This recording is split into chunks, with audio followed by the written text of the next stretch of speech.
दोस्तों नमस्कार और आप देख रहे हैं न्यूज़ बकेट में आपका स्वागत है।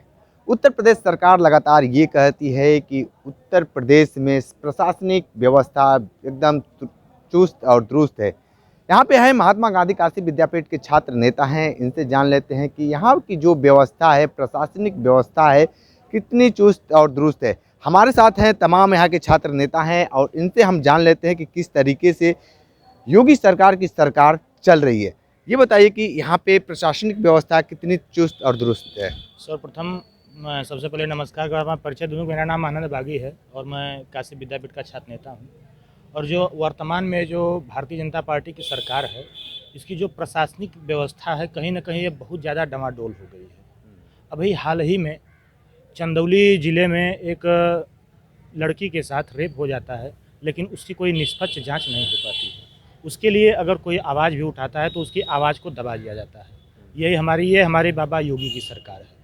योगी जी बड़े-बड़े वादे करते हैं कि इस देश में, हमारे प्रदेश में बहुत सुधार हो गया है, भ्रष्टाचार कम हो गया है और हमारे यहाँ जो है महिलाएँ रात में भी चल सकती हैं। लेकिन आप भी देख रहे होंगे और जो सब लोग देख रहे होंगे कि यहाँ पे हम सबसे पहले तो हमारी बहनें और माताएँ तो बिल्कुल भी सुरक्षित नहीं हैं। क्योंकि हाल ही में 2-4 बहुत ही ऐसी घटनाएँ हुई हैं, न तो उसकी कोई जाँच हो पाती है, न तो अपराधी के ऊपर कोई कार्रवाई होती है। जिस तरीके से लगातार ये कहा जाता है कि उत्तर प्रदेश में जितने गुंडे माफिए थे वो उत्तर प्रदेश छोड़कर दूसरे राज्य में चले गए, ये बात कितनी सही है?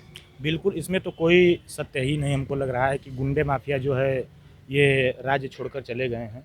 बहुत से गुंडे हैं जो बाबा के शरण में हैं, योगी जी के शरण में हैं। हो सकता है लिस्ट निकलवाया जाए तो उनके ऊपर भी जो है मुकदमों की भारी लिस्ट निकल जाए योगी बाबा के ऊपर, जिसको सत्ता में आने के बाद उसको दबा दिया गया है। ये हमारे भारत की संस्कृति है। यहाँ कहा जाता है कि नारेस्तु पूजन्ते रमन्ते तत्र देवता। जहाँ नारियों की पूजा होती है वहीं देवता निवास करते हैं, जो कि आज के वर्तमान समय में इस चीज़ को, इस प्रवृत्ति को, इस संस्कृति को बिल्कुल भंग कर दिया गया है भारतीय जनता पार्टी के द्वारा। ठीक है, आपको क्या लगता है कि इस प्रदेश में राम राज चल रहा है क्या? जी नहीं, हमको तो नहीं लगता है कि यहाँ राम राज चल रहा है।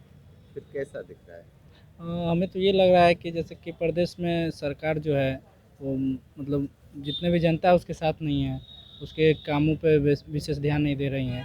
जैसे कि यहाँ के विश्वविद्यालय हो गए, जो हम लोग अभी छात्र हैं तो यहाँ पे छात्र हित ऐसी बात करेंगे, छात्र नेता भी है तो छात्र हित ऐसी बात करेंगे। अपने राज्य में जैसे कि महात्मा गांधी काशी विद्यापीठ का मैं छात्र हूँ, तो यहाँ की बात करूँ तो यहाँ भी जैसे कि अभी तक जो छात्रों के लिए जो वो स्मार्टफ़ोन आए थे योगी बाबा की तरफ से, वो अभी तक सारे छात्रों को उपलब्ध नहीं कराया गया है।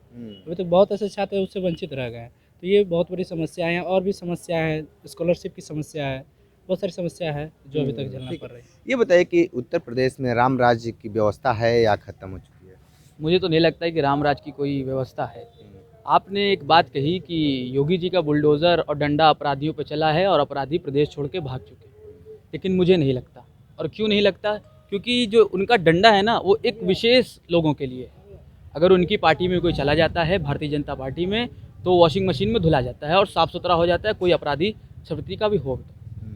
ये उनका बुलडोज़र और डंडा सिर्फ एक विशेष लोगों के लिए चल रहा है। कुछ नाम हैं उसमें, मैं नाम लेना उचित नहीं समझूंगा। जो कुछ नाम हैं बस उन्हीं के लिए उनका डंडा है और किसी के लिए नहीं।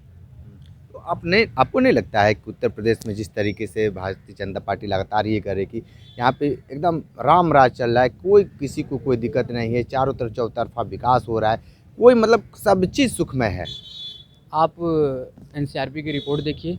पिछली सरकारों के मुकाबले भारतीय जनता पार्टी की सरकार 2017 से है, इस सरकार में अपराध बढ़ा है, घटा नहीं है, बढ़ा है। ये एनसीआरबी की रिपोर्ट, मैं नहीं बोल रहा हूँ, ये एनसीआरबी की रिपोर्ट बोल रही है।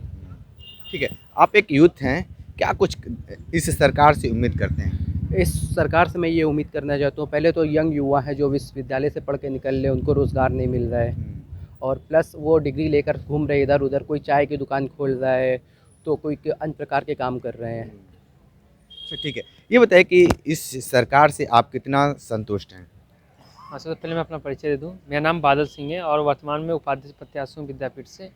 अब रही बात सरकार की, देखिए इस सरकार में सबसे बहुत ज़्यादा महंगाई भी बहुत उद्देश्य स्तर पे है, उसके बाद बेरोजगारी भी है।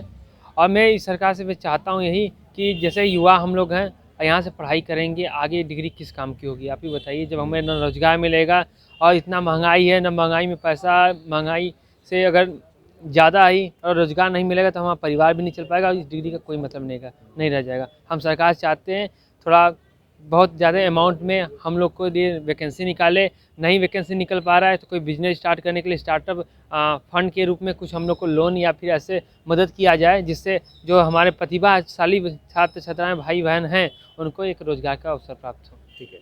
तो ये छात्र नेता थे और सीधे तौर पे इन लोगों ने बताया कि यहाँ पे जो उत्तर प्रदेश में रामराज की बात कही जाती थी, कहीं न कहीं वो फेल नज़र आता है। लगातार ग्राउंड जीरो से रिपोर्ट दे रहे थे, हमारे साथ बने रहे न्यूज़ बकेट के साथ। हमें दीजिए इजाज़त, नमस्कार। पेश है न्यूज बकेट हिंदी मासिक पत्रिका। पढ़ें इस महीने की पूरी खबर विस्तार से हमारे न्यूज बकेट की मैगजीन में। हमारी ई मैगजीन को मुफ्त में पढ़ने के लिए अभी लॉगिन करें www.newsbucket.in पर। इसके अलावा रोज की ताज़ा खबरों के लिए हमारे YouTube चैनल को तुरंत सब्सक्राइब करें।